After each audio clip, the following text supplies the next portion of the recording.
Hi everyone, welcome back to the channel. When you're drawing a shape in Affinity, you might notice that the nodes and handles are really small and hard to grab.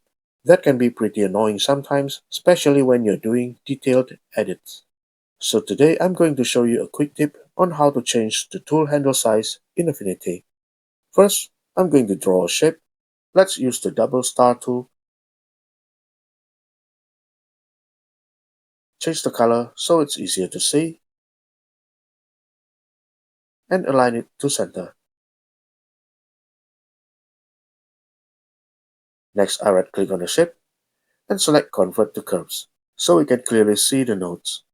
I'll select one of the nodes and go to the Context toolbar and click Convert to Smooth to bring out the handles.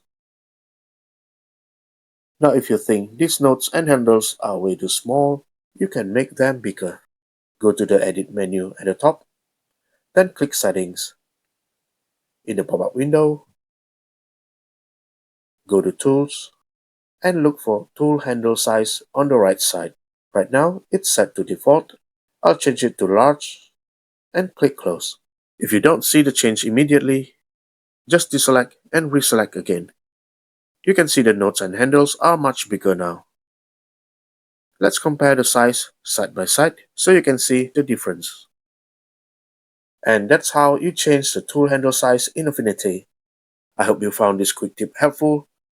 Thanks for watching and have a great day.